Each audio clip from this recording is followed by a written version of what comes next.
kasi dito, ma'am. Bawal nga po nga tanggalin sir, bawal po sa akin yan. Once natanggalin ko yan sir, baka ako naman po matagal sa trabaho. Kaya puntahan na lang po natin sa kinagsilan na kung saan pwede tayo magparada. Ngayon po, 2023 na, sumunod po tayo sa batas trapiko. Huwag po tayo maging pasaway. Yun lang po, salamat.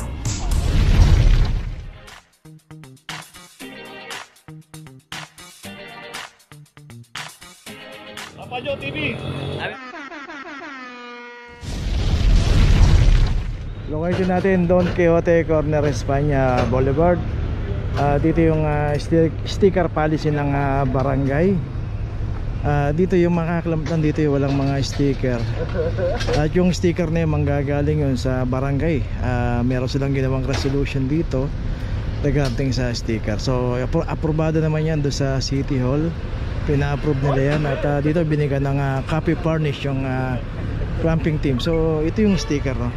Dito always naman pag dumadaan dito ang clamping, pinapakita natin to. So ito po yung sticker ng barangay. Barangay 47, Barangay 478 Zone 47, District 4 ng Manila. So kailangan meron tayong sticker. So yan naman, chinek yung bawat isa rito, mga sasakyan. So ito lang ang naklam dito, yung isang Fortuner 0025 at walang sticker to. At ito meron na rin notice. The rest lahat merong sticker. Ayun. Okay, tuloy na po tayo.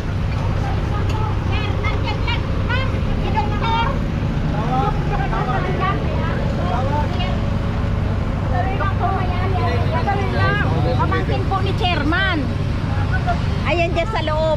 May inanong pasyente. Diba? Wala ka ayos po kasi. Ito mga target. Salita ka rin yan. Magaling nyo yan. Ano na tayo sa ano. Okay, dito ngayon tayo sa Maria Clara Street Corner, Limasalang. Wala pang 5 minutes eh. Bawal naman babayaran mo na lang ito. Magkano po. Wala pang 10 minutes. Bawal po kasi dito, ma'am. So, dito nga makikita natin, nandito yung ginagawa ng Maynila. Pero ganun po, hindi po natin pwedeng paradaan.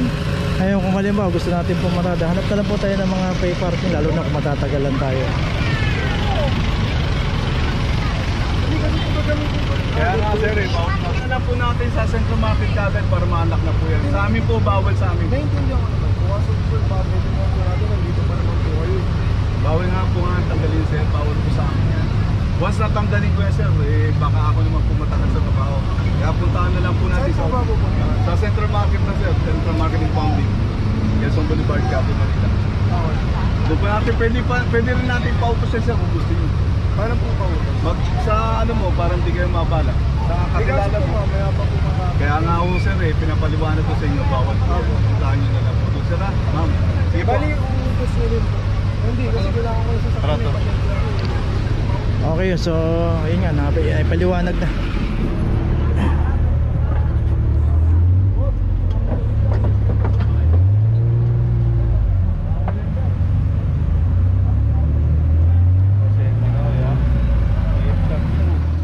Location natin Loyola Street, corner Cristobal. At dito na may isang Mirage. Dito rin pumarado sa kahaba ng Loyola Street, Mabuhay Lane. 2366. Dito makikita nga natin isang Fortuner dito. Nakaayos naman yung pagkakaparada nito. Nakita natin yung property line nila. Nakapasok naman to, no? So makikita natin yung bangketa rito, madadaanan pa. Pero tong Mirage, walang driver at dito pa nakaparada sa kalsada Mabuhay Lane.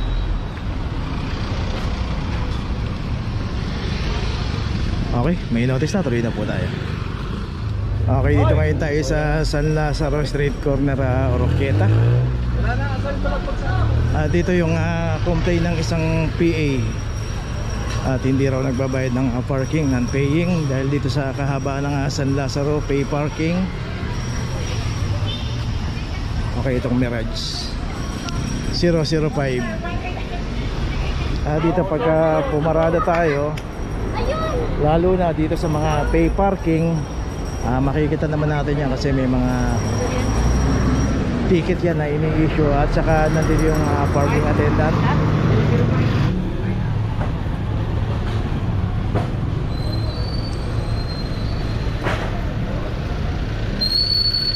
So yun, may notice na yung Mirage na club doon na hindi nagbayad ng parking. Kaya always pag pumarada tayo sa mga pay parking, huwag po natin kalimutang magbayad ng parking para hindi po tayo makomplain. So yun yung PA, hanapin lang po natin yung PA dito at magpa-ticket tayo. Okay, tuloy na po tayo. Location natin Maseda, corner Laon-Laan. Dito may isang pampasayarong jeep na biyaheng kaya po Baclaran Blooming Street at wala rin driver to. 2342.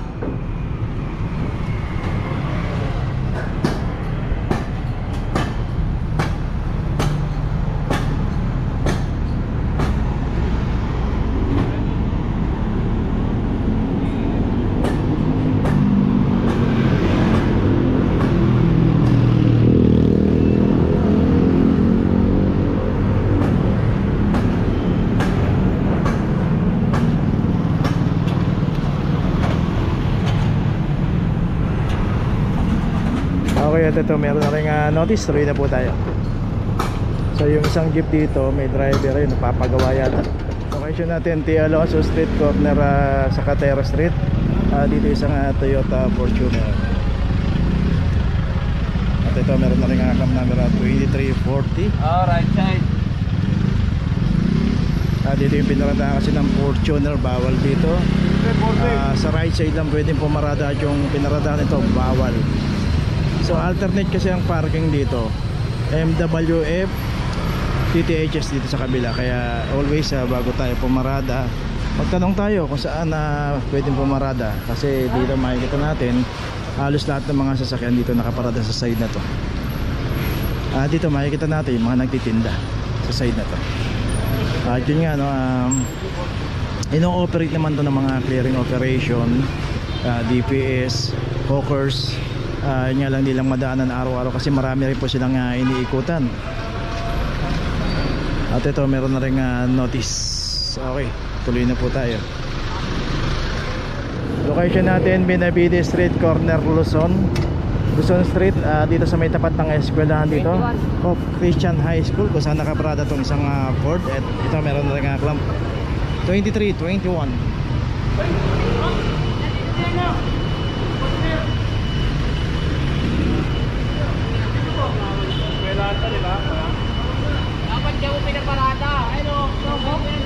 So sabi ni Kuyang Guard, yung may-ari daw nito nandun daw sa loob ng resto. So ang pinaradahan nito is school zone. Makikita natin, no? Slow down, school zone. Anong school na to? Hope Christian High School. Yun, Hope Christian High School. Lagay mo yan. So bago tayo pumarada, dito naman pay parking naman tong kahabaan ng Benavides. Pero dapat iayos lang natin. Pag dito po nakaparada sa tapat ng eskwelahan, bawal po kasi yan. Ayan, nakalagay na nga school zone.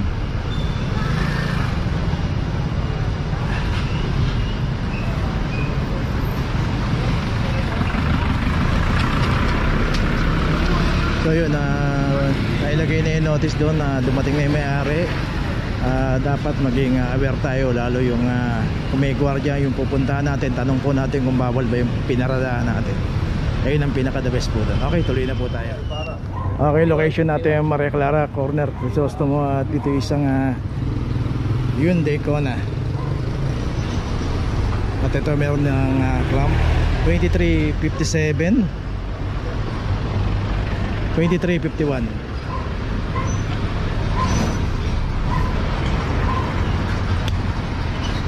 Dito rin kasi sa kahabaan ng Maria Clara, pagka inabutan po yung ating sasakyan, naka-obstruct, walang driver, matik na po yan. So ito yung signage, bumaliktad na. Ayan. No parking, clamping zone. Nakalas na yung alambre dito.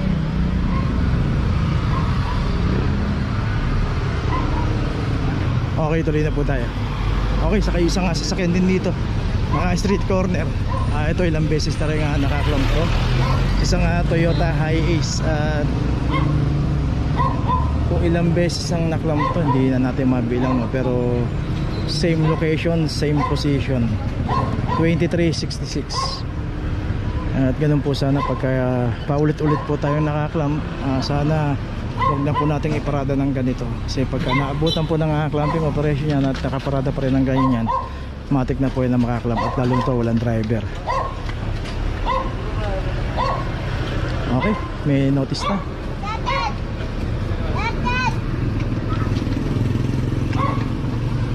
Tuloy na po tayo. Location natin Blooming Street Extension, corner G2 na dito na may isang Toyota Hiace. Ang paboritong paradahan, Center Island.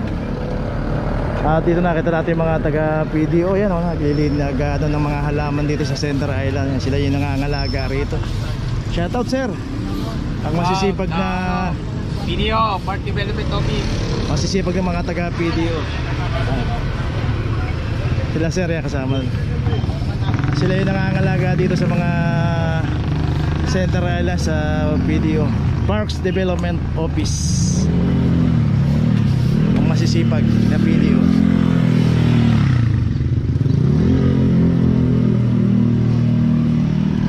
Okay, itong Hiace, ito meron na rin notice. Okay, tuloy na po tayo. Okay, nandito na ngayon tayo sa opisina ng clamping sa impounding dito sa Central. Dito na po nagtatapos ang ating vlog. Maraming salamat po sa mga subscriber, sa mga viewers, sa mga napadaan po sa ating channel. Maraming salamat po sa mga suporta nyo. Sa mga hindi pa po nakakapag-subscribe, subscribe na po tayo mga kabayan. Maraming salamat po. Mabuhay!